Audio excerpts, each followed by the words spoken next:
Hi friends, welcome to moments on crazy logs. ఈరోజు మన వీడియోలో చికెన్ ఫ్రై చూపించబోతున్నానండి. ఇది కూడా మా అత్తయ్య గారు చేశారు. పొద్దున్నే ఇవాళ చికెన్ ఫ్రై చేశారు. సో ఆ చికెన్ ఫ్రై ఎలా చేసుకోవాలో చూసేద్దామా. ఫస్ట్ అయితే స్టవ్ వెలిగించుకుని ఒక మూకుడు పెట్టుకోండి. మీరు నాన్ స్టిక్ అయితే నాన్ స్టిక్, ఏదైతే అది పెట్టుకోవచ్చు. మా అత్తయ్య గారు అయితే ఎప్పుడు ఇదే యూస్ చేస్తారు. దీంట్లో కొంచెం సరిపడా ఆయిల్ వేసుకోండి ఫ్రైకి. ఆయిల్ వేసుకుని తర్వాత ఫస్ట్ జీడిపప్పు ఫ్రై చేసి తీసుకోండి. జీడిపప్పు వేయించి పక్కకు తీసుకోమన్నాను కదండి, ఎందుకంటే జీడిపప్పు చికెన్తో పాటు ఫ్రై చేస్తే మాడిపోతుంది. అలాగే చికెన్కి వచ్చే వాటర్ ఉంటుంది కదండి, తేమ, దానివల్ల అవి మెత్తగా అయిపోతాయి. సో టేస్ట్ ఉండో, ఫైనల్ లాస్ట్లో వేసుకోవచ్చని పక్కకు తీసేసాము. అలాగే మనం ఇందాక మసాలాలు చూపించాం కదండి, కొంచెం షాజీరా, అలాగే మనకి ఒక 4 లవంగాలు, 4 యాలకులు, ఒక చిన్న మీడియం సైజు దాల్చిన చెక్క వేసుకోవాలండి ఆయిల్లో. మనం వేసిన మసాలా దినుసులన్నీ వేగిపోయినాయి కదండి. వేగిన తర్వాత మనం సన్నగా తరిగి పెట్టుకున్న ఉల్లిపాయలు కూడా వేసి వేగనివ్వాలండి. కొంచెం ఉప్పు వేసుకోవాలి. ఉప్పు వేసుకుంటే త్వరగా వేగుతాయి. ఓకేనా. నేను ఇప్పుడు చికెన్ క్లీన్ చేసి పెట్టుకున్నానండి. అలాగే చికెన్ క్లీన్ చేసుకున్నాను కదా. సో ఇప్పుడు ఆనియన్స్ అయితే ఫ్రై అయిపోయినాయి చూడండి, కొంచెం గోల్డెన్ బ్రౌన్ కలర్ వచ్చినాయి కదా. అలా వచ్చాకనే చికెన్ యాడ్ చేసుకోవాలండి. చికెన్ యాడ్ చేసుకున్నాం కదండి, ఇప్పుడు చికెన్ని కలుపుకోవాలి. ఇప్పుడు ఈలోపు మా అత్తయ్య గారు మల్టీ టాలెంటెడ్ అండి, దోశ కూడా వేసేస్తున్నారు ఓ పక్క. చూడండి. తర్వాత చికెన్ బాగా కలుపుకున్నాం కదా. సో కలిపేసుకుని కాసేపు మూత పెట్టుకోవాలండి. మూత పెట్టుకుంటే మగ్గుతుంది. ఒక 5 మినిట్స్ పాటు అలా మూత పెట్టి ఉంచుకోండి. 5 మినిట్స్ తర్వాత మూత ఓపెన్ చేసి ఒకసారి చెక్ చేసుకోండి. వాటర్ అన్నది రిలీజ్ అవుతుంది.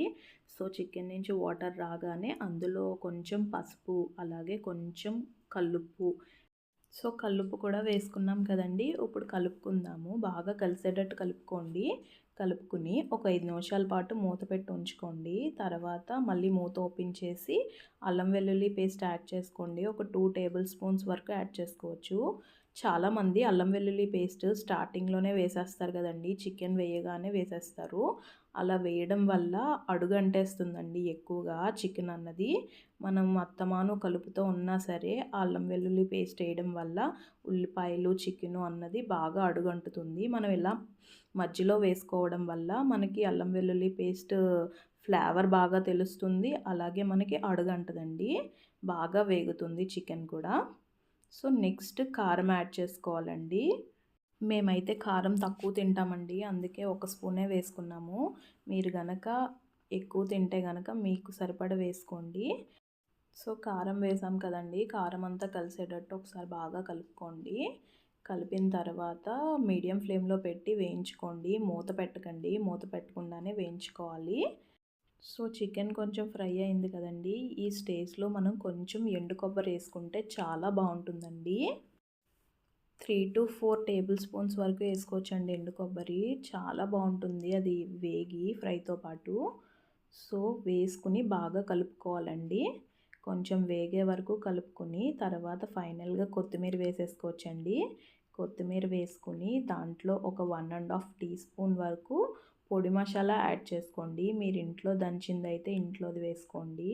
లేదు అంటే కనుక మనకి బయట చికెన్ మసాలా దొరుకుతుంది కదండి, అది వేసుకోవచ్చు. బయట కొన్న పొడి మసాలా అయితే 2 స్పూన్స్ వరకు వేసుకోండి. ఇంట్లోది కాబట్టి 1.5 స్పూనే వేసుకున్నాను. ఆ ఘాటు సరిపోతుంది మాకు. ఓకే. అలాగే ఫైనల్గా జీడిపప్పు కూడా యాడ్ చేసామండి. ఫైనల్లీ మన చికెన్ ఫ్రై అయితే రెడీ అయిపోయింది. చాలా బాగుంటుందండి ఇలా చికెన్ ఫ్రై. మేమందరం చాలా ఇష్టంగా తింటాము. పిల్లలు కూడా చాలా ఇష్టంగా తింటారు. సో మీరు కూడా మీ పిల్లలకి ఇలా చేసి పెట్టండి, కంపల్సరీ ఇష్టంగా తింటారు. చేశాక ఎలా ఉందో కామెంట్ సెక్షన్లో కామెంట్ చేయండి ఫ్రెండ్స్. ఇలాగే ఏమన్నా రెసిపీస్ కావాలంటే నాకు కామెంట్ సెక్షన్లో కామెంట్ పెడితే నేను తప్పకుండా నా నెక్స్ట్ వీడియోలో మీరు చెప్పిన రెసిపీ చేస్తాను. నా వీడియో నచ్చితే ఒక లైక్ చేయండి ఫ్రెండ్స్. అలాగే తప్పకుండా నా ఛానల్ని సబ్స్క్రైబ్ చేసుకోండి.